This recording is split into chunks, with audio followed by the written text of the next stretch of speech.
કેમ છો મારા ધોરણ 10ના વિદ્યાર્થી મિત્રો? બધા મજામાં? તો વિદ્યાર્થી મિત્રો, આજનો આપણો વિષય છે ગુજરાતી. કાવ્ય 13 વતનથી વિદાય થતા. કાવ્ય 13 નામ શું છે? વતનથી વિદાય થતા. વતન એટલે કે જે જગ્યાએ આપણો જન્મ થયો હોય, બાળપણ ઉછળ્યું હોય, એ આપણું વતન. ત્યાંથી વિદાય થતા. વિદાય એટલે કે ત્યાંથી બીજી જગ્યાએ ચાલ્યા જવું. વિદાય લેવી એટલે કે બીજી જગ્યાએ ચાલ્યા જવું, એવું આ કાવ્યમાં દર્શાવવામાં આવેલું છે. વતનથી વિદાય થતા કે પોતાનું ઘર છોડી, પોતાના ખેતરો, પોતાનું ગામ, પોતાના સ્નેહીજનોને છોડીને બીજે ક્યાંય ચાલ્યા જવું, એની વાત આ કાવ્યમાં થાય છે. તો નોટમાં હેડિંગ મારી દો, કાવ્ય 13 વતનથી વિદાય થતા. કાવ્યના લેખકનું નામ છે જયંત પાઠક. યાદ રાખજો, કાવ્યના લેખકનું નામ છે જયંત પાઠક. એમનો જન્મ 20/10/1920 થયો હતો. 20/10/1920 અને એમનું અવસાન થયું 1/3/2003. 1/3/2003 એમનું અવસાન થયું. તો પહેલા તો આપણે લેખકનું એટલે કે કવિનું પરિચય મેળવી લઈએ. ત્યારબાદ આપણે જોઈશું આ કાવ્યની સંક્ષેપમાં, એટલે કે કાવ્યમાં શું કહેવા માંગે છે. તો વાત કરીએ. લેખકનું પૂરું નામ છે જયંત હિંમતલાલ પાઠક. જયંત હિંમતલાલ પાઠક. એમનો જન્મ થયો હતો પંચમહાલ જિલ્લાનું એક ગામ છે ગોઠ. પંચમહાલ જિલ્લાનું એક ગામ છે ગોઠ, ત્યાં થયો હતો. પરંતુ તેમણે દાહોદ અને સુરતની કોલેજમાં અધ્યાપક તરીકે કામગીરી કરી હતી. દાહોદ, પંચમહાલની પાસે જ આવેલું છે દાહોદ, અને સુરતની એક કોલેજ છે, એમાં અધ્યાપક તરીકે એમણે પોતાની કામગીરી કરી હતી. એમણે ઘણા બધા કવિતા સંગ્રહો લખ્યા છે. કવિતા સંગ્રહો લખ્યા છે કે જેની અંદર બધી અલગ અલગ કાવ્યો સંગ્રહવામાં આવેલી છે, જેમ કે મરમર, સંકેત, વિસ્મય, મૃગયા, અનુનય, એ તેમના મહત્વના કવિતા સંગ્રહો છે. અને આ કવિતાનો સંગ્રહનો જે ગ્રંથ છે એનું નામ છે ક્ષણોમાં જીવું છું. ક્ષણોમાં જીવું છું એ તેમની સમગ્ર કવિતાઓનો ગ્રંથ છે. સમગ્ર એટલે કે બધી જ કવિતાઓ આ ગ્રંથમાં સચવાયેલી છે. બીજું કે એમની એક સ્મરણ કથા બી છે. સ્મરણ એટલે કે યાદ કરવું, એવી યાદગાર કથા છે. એનું નામ છે વનાંચલ. વનાંચલ એ તેમની એક નોંધપાત્ર સ્મરણ કથા છે. ત્યારબાદ એમના વિવેચન ગ્રંથો. કયા ગ્રંથો? વિવેચન ગ્રંથો પણ એમણે લખ્યા છે, જેમ કે આધુનિક કવિતા પ્રવાહ, આલોક, ભવિત્રી, કિમપી દ્રવ્યમ, એ તેમના વિવેચન ગ્રંથો છે. તો આ ગુજરાતી સાહિત્યને એમણે ઘણું બધું પોતાનું યોગદાન આપેલું છે. અને ગુજરાતી સાહિત્યમાં યોગદાન બદલ તેમને રણજીતરામ સુવર્ણચંદ્રક એવોર્ડ એનાયત કરવામાં આવેલો છે. ત્યારબાદ ગુજરાત સાહિત્ય એકેડમી, ગાંધીનગર અને સાહિત્ય એકેડમી, દિલ્હીના એવોર્ડ પણ એમને પ્રાપ્ત થયા છે. એટલે કે આનો મતલબ એમણે સાહિત્યની અંદર પોતાનો ખૂબ જ મોટો અમૂલ્ય ફાળો આપેલો છે. તો વિદ્યાર્થી મિત્રો, આ હતું કવિનો પરિચય. આ શું હતું? કવિનો પરિચય. હવે આપણે આ કાવ્ય વિશે થોડી ટૂંકમાં માહિતી મેળવી લઈએ, શું કહેવા માંગે છે તે. ત્યારબાદ આપણે કાવ્ય વિશે વાત કરીશું. તો વર્ષો પછી વતનમાં ગયેલા કાવ્ય નાયકને, જો વર્ષો પછી આ કાવ્યનાયક કોણ છે? લેખક. તો વર્ષો પછી તેઓ વતનમાં જાય છે. તો વતનમાં ગયેલા કાવ્યનાયકને વતનથી વિદાય થવાનું હોય છે ત્યારે અનુભવાતી પીડા આ સોનેટમાં વ્યક્ત થાય છે. આ જે કાવ્ય છે એક સોનેટ છે. કાવ્ય શું છે? એક સોનેટ છે. તો વતનથી વિદાય થવાનું હોય છે ત્યારે અનુભવાતી પીડા, પીડા એટલે કે દુઃખ, આમાં વ્યક્ત થયેલું છે. જ્યારે તેઓ પોતાનું વતન છોડીને જાય છે ત્યારે જે દુઃખ થાય છે એની વાત આમાં કરવામાં આવેલી છે. ઘણા વર્ષો પછી જે વન એટલે કે વનરાઈઓ, જંગલ, જન એટલે કે લોકો, એટલે કે વન, જન, ખેતર, કોટર, ડુંગર, નદી મળ્યા હતા, એમને છોડવાની ક્ષણ આવી ગઈ છે. એટલે કે તેઓ બીજી જગ્યાએ રહેતા હતા, ત્યાંથી તેઓ પોતાના વતન આવે છે, કંઈ કામ હશે એટલા માટે આવે છે એટલે પાછું જવાનું તો થાય જ ને. એટલે તેઓ જ્યારે વિદાય લે છે ત્યારે તેમને આ સમય આવી જાય છે, પોતાના ખેતરો, લોકો, વન, ડુંગર, નદી એ છોડવાનો એમનો સમય આવે છે. જે રીતે ઢોર વેચાઈ ગયા પછી પોતાનો મૂળ ઘરને ઝંખતું હોય, એટલે કે જ્યારે આપણે આપણા કોઈ ઢોરને વેચી દઈએ છીએ બીજી જગ્યાએ, તો એ ઢોર જેમ આપણને શોધતું હોય, પોતાના ઘરને શોધતું હોય, તેમ કવિ પોતાના મૂળ પરિવેશને ઝંખ્યા કરે છે. મૂળ પરિવેશ એટલે કે જે જગ્યાએ તેઓ રહેતા હતા નાનપણમાં, એને યાદ કરે છે. એમના પગ ઉપડતા નથી, ઉપડતા એટલે કે એમનું વતન છોડવાનું મન થતું નથી, પરંતુ જેમ વહી ગયેલું પાણી પાછું આવતું નથી, એમ વીતી ગયેલો સમય પાછો આવતો નથી. એટલે કે જે રીતે એકવાર પાણી વહી જાય છે તે રીતે પાછું નથી આવતું, તે જ રીતે વીતી ગયેલો સમય પણ પાછો આવતો નથી. તેઓ જ્યારે પોતાનું વતન છોડીને જાય છે ત્યારે એક કૂતરો પણ થોડી વાર એમની પાછળ આવીને હદ પૂરી થતાં એ પાછો વળી જાય છે. એટલે કે લેખક કાવ્યનાયક જ્યારે ગામ છોડીને જાય છે પોતાનું વતન, તો એમની પાછળ એક કૂતરો દોડે છે, પરંતુ એની પર હદ પૂરી થાય છે એટલે કૂતરો ફરી પાછો ગામમાં આવી જાય છે. એ સભ્યતાભર્યું આલેખન અહીં થયું છે. અને અંતમાં કાવ્યનાયકને ભ્રમ થાય છે કે જેમ બાળક રિસાય અને એની માં એને પાછું બોલાવતી હોય, એમ મને જાણે કે મારી માં બોલાવે છે. મારી માં એટલે કે એનું વતન એમને બોલાવે છે. પરંતુ આ શું હતું? માત્ર એક ભ્રમ. શું હતું? એક ભ્રમ, હકીકત ન હતી. આમ આ રીતે આ કાવ્યમાં વતન વિચ્છેદને કારણે અનુભવાતી કરુણતા, એટલે કે વતન છોડ્યા પછી જે કરુણતા અનુભવાય છે, એ ખૂબ સુંદર રીતે કવિએ આ સોનેટમાં મૂકી છે. એટલે તમને ખ્યાલ તો આવી જ ગયો હશે કે જ્યારે વતન છોડીને જવાનું હોય છે ત્યારે કેવું દુઃખ થાય છે, પોતાનું ઘર છોડીને જવાનું હોય છે ત્યારે, અને ફરી પાછા આવીએ ત્યારે આપણે જૂની યાદોને વાગોળીએ છીએ.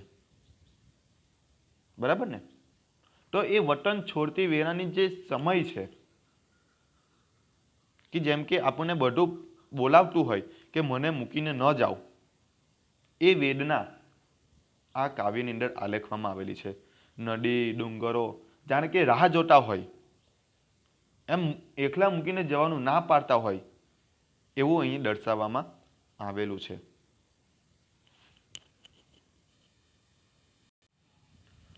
તો વિદ્યાર્થી મિત્રો, અહીં તમને ખ્યાલ તો આવી જ ગયો હશે કે કાવ્યમાં એટલે કે સોનેટમાં શું કહેવા માંગે છે. પરંતુ તે છતાં આપણે આ કાવ્યને થોડી વિસ્તારથી સમજીએ. તમે તમારી સાથે પેન અને નોટ લઈ લો, કારણ કે એની અંદર આપણે સમાનાર્થી શબ્દ, વિરુદ્ધ શબ્દ લખવાના રહેશે. બરાબર ને? એટલે કે વ્યાકરણ લખવાનું રહેશે. તો નોટ અને પેન લઈ લો. આપણે કાવ્યની શરૂઆત કરવા જઈ રહ્યા છે. શરૂઆત કરીએ આપણે કાવ્યની. ચલો, પહેલી પંક્તિ આપણે જોઈએ. આ 4 લીટીવાળી જે છે ને, સોનેટ હંમેશા 4 લીટીમાં જ આવે. બરાબર ને? ચાલો જોઈએ, સમજો કે શું કહેવા માંગે છે.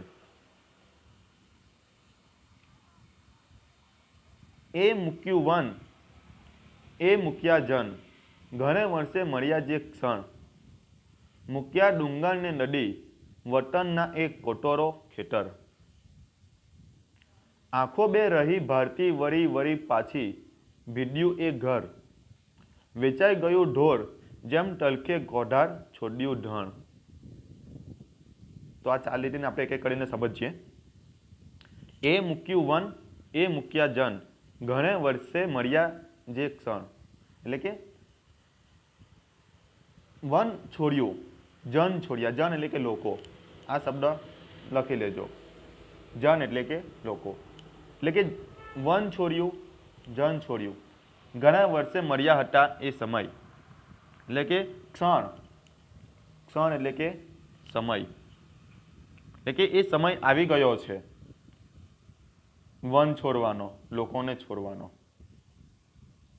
મૂક્યા ડુંગર ને નદી વતનના એ કોટોરો ખેતર, એટલે કે એ ડુંગર અને નદીને છોડ્યા અને વતનના એ કોટોરો, કોટોરો એટલે કે ડુંગરની વચ્ચેનો જે ભાગ આવે ને, બે ડુંગરની વચ્ચેનો ભાગ જેને આપણે ખીણ કહીએ તે, એ કોટોરો અને ખેતર, એટલે કે ડુંગર, નદી, કોટર, ખેતર એ બધું છોડવાનો સમય આવી ગયો છે.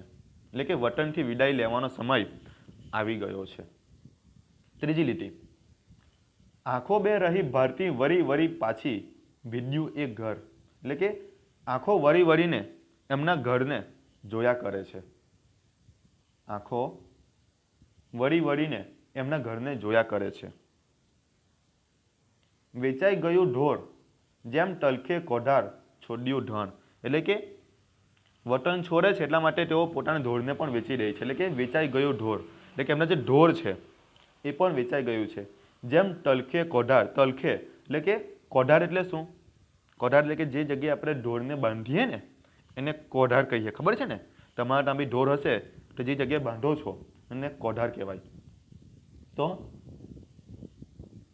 જે રીતે એ આપણે ઢોરને વેચી દયા ગયા પછી એ પોતાના ઘરને તલખે છે, તલખે એટલે કે એમ એને યાદ આવે છે, તેવી જ રીતે કાવ્યનાયકને પણ પોતાનું ઘર યાદ આવે છે. તો પહેલી પંક્તિમાં તમને ખબર પડી ગઈ હશે કે શું કહેવા માંગે છે કે કાવ્યનાયકને વતન છોડવાનો સમય આવી ગયો છે. વન, લોકો, ડુંગર, નદી, ખેતર, કોટરો એ બધું છોડવાનો સમય આવી ગયો છે અને વળી વળીને તેઓ પોતાના ઘરને જોઈ છે, પોતાની આંખો એને જોઈ છે, જાણે કે પોતાનું ઘર એમને બોલાવતું હોય. જે રીતે આપણે ઢોરને વેચી દઈએ છીએ અને એ પોતાના ઘરને યાદ કરે છે, તે રીતે કાવ્યનાયકને પણ એવું જ લાગે છે કે એમનું ઘર એમને પાછું બોલાવે છે. તો આ પહેલી પંક્તિમાં તમને ખ્યાલ આવી ગયો. હવે આપણે બીજી પંક્તિ જોઈએ.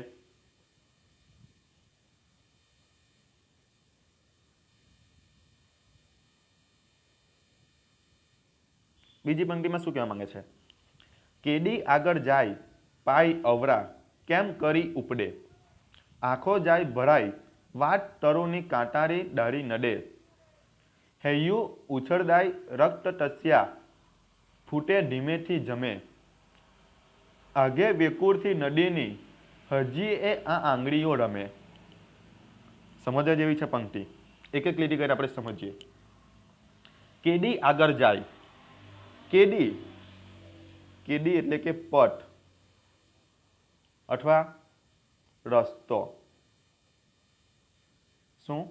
રસ્તો. સામાન્ય શબ્દ તમે લખી લેજો આ બધું. કેડી એટલે કે રસ્તો.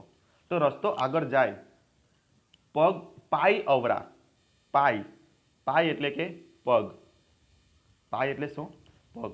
તો પગ અવરા કેમ કરીને ઉપડે, એટલે કે રસ્તો સામે છે પરંતુ એમના પગ ઉપડતા નથી, એમને જવાનું મન થતું નથી. આ છે પહેલી લીટી.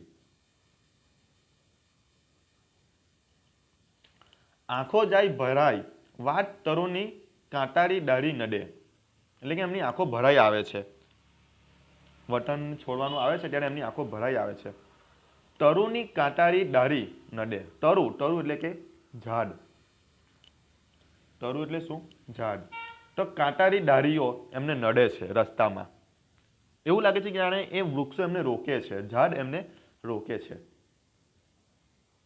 એટલે કે જો રસ્તા પર આગળ જાય છે પણ એમના પગ ઉપડતા નથી, એમની આંખો ભરાઈ આવી છે અને વૃક્ષોની કાંટાળી ડાળીઓ એમને રોકે છે. હૈયું ઉછળદાય રક્ત રસ્યા ફૂટે ધીમેથી જમે, આગે વેકુરથી નદીની હજી આ આંગળીઓ રમે, એટલે કે એમનું હૃદય ઉછરે છે, જવા માટે ના પાડે છે, રોકાઈ જાઓ એવું કહેવા માંગે છે. આગે વેકુરથી નદીઓ હજી એ આંગળીઓ રમે, એટલે કે જે આપણે નદીઓની અંદર આપણી આંગળીઓ જે બોળીએ છીએ, નદીઓમાં નાહીએ છીએ, એ આગેથી, આગેથી કે દૂરથી જાણે કે બૂમો પાડતી હોય રોકાઈ જવા માટે કે અમને છોડીને ન જાઓ. જે નદીઓમાં તમે નહાયા, જે વનની અંદર તમે રખડ્યા, એ તમને રોકે છે કે અમને એકલા મૂકીને ન જાઓ. કેવું સરસ એમ કરુણ દ્રશ્ય હશે કે જ્યારે વતન છોડીને જવાના દિવસો આવે છે, સમય આવે છે, તો જાણે કે એ વતનની દરેકે દરેક વસ્તુ, રસ્તો, વૃક્ષો, નદીઓ, જંગલો, ઘર, ઢોર, આપણને બધા ભેગા મળીને રોકે છે કે અમને આ રીતે છોડીને નહીં જાઓ.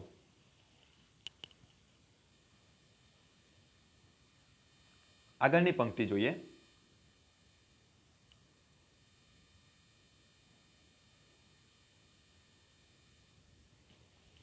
ચાલો જીવ જવાનું આગળ, નહીં આ કારના વેણમાં. પાછા ઉપરવાસ શક્ય વહેવું, પાણી લૂછો નેણના. ભારો લઈ ભૂતનો, શિરે વન પૂછે સા વેઠ્યા ચાલવું. સાથે શ્વાન પૂરી થતા હડ, હવે એને પાછા જવું. તો કાવ્યમાં એમ તો તમને પંક્તિમાં ન સમજ પડી હોય, પરંતુ આપણે એક એક લાઈન સમજીએ. શું કહે છે? ચાલો જીવ જવાનું આગળ, નહીં આ કારના વહેણમાં. એટલે કે એમ પોતાના જીવને કહે છે કે ચાલો આગળ, આપણે આગળ જવાનું છે, નહીં કે આ યાદોના વહેણમાં. કાર એટલે કે ભૂતકાળ જે વીતી ગયો છે એ તો આપણને બોલાવવાનો જ છે, પરંતુ આપણે ત્યાં નથી જવાનું, આપણે આગળ જવાનું છે. જુઓ લખેલું છે અહીંયા, ચાલો જીવ જવાનું આગળ, એટલે કે આપણે આગળ જવાનું છે, પાછળ નથી જવાનું. પાછળ તો વીતેલી યાદો છે. બીજી લીટીમાં શું કહે છે? જુઓ, પાછા ઉપરવાસ શક્ય વહેવું, પાણી લૂછો નેણના. એટલે કે આપણે પાછા નથી જવાનું. તમારી આંખમાં જે આંસુ આવેલા છે એ લૂછો. જો આ પંક્તિ શું કહે છે? પાછા શું કહેવા માંગે છે? પાણી લૂછો નેણના. નેણ એટલે કે આંખ, નયન નથી કહેતા, નેણ. તો પાણી લૂછો નેણના એટલે કે આંખોના પાણી લૂછો. એમની આંખો જે ભરાઈ આવી હતી, આગળની પંક્તિમાં આપણે જોયું, તો એમની આંખો જે ભરાઈ આવી હતી એ લૂછવાનું કહે છે. ભારો લઈ ભૂતનો શિરે, એટલે કે ભૂત, ભાર એટલે કે મનમાં જે દુઃખ રહેલું છે વતનથી વિદાય થવાનું, એને સાથે લઈને ચાલવાનું કહે છે. જુઓ, સા વેઠીએ ચાલવું, એટલે કે જે તમને જે વતન છોડવાનું જે દુઃખ છે એને સાથે લઈને ચાલો છો. ભૂત છે, વતન છોડવાનું જે દુઃખ છે એને સાથે લઈને ન ચાલો, એવું કહેવા માંગે છે. એને છોડો અને આગળ વધો. સાથે શ્વાન એટલે કે જ્યારે કાવ્યનાયક વતન છોડીને જાય છે તો સાથે શ્વાન એટલે કે કૂતરો, એ પણ એમની સાથે ચાલે છે. પૂરી થતા હદ, હવે એને પાછા જવું, એટલે કે ગામની સીમ આપણે કહીએ ને, એ હદ પૂરી થાય છે એટલે કૂતરો ત્યાં જ અટકી જાય છે અને ફરી પાછો ગામમાં આવી જાય છે. એટલે કે જ્યારે કાવ્યનાયક ગામ છોડીને જાય છે તો એમની સાથે સાથે કૂતરો પણ જાય છે, પરંતુ ગામની હદ પૂરી થતાં એ ફરી પાછો આવી જાય છે. જુઓ, વિચાર તો કરો, એ કૂતરાને પણ કેટલી લાગણી હશે કે જ્યારે કાવ્યનાયક વતન છોડીને જાય છે ત્યારે એ એમની સાથે સાથે જાય છે, પરંતુ કૂતરો વતન નથી છોડતો, એ ફરી પાછો આવી જાય છે. એટલે અહીં કાવ્યનાયકને દુઃખ પણ છે વતન છોડવાનું, પરંતુ એમણે આગળ જવું પડે એમ છે. એમને મનમાં થાય છે કે હું રોકાઈ જાઉં, મારે નથી છોડવું, પણ તે છતાં તેમણે વતન છોડવું પડે છે. એમના પગ નથી ઉપડતા વતન છોડવા માટે. બરાબર ને? તો પંક્તિમાં તમને સમજ પડી ગઈ હશે. હવે આપણે આગળ જોઈએ, બીજી પંક્તિ, છેલ્લી પંક્તિ જોઈએ.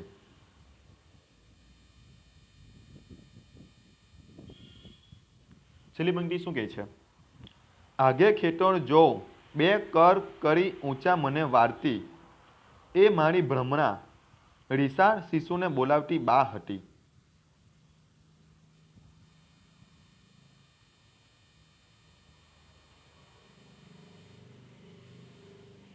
શું કહે છે? આગે ખેતર જોઉં બે કર કરી ઊંચા મને વારતી. એટલે આગે આગે એટલે કે દૂર.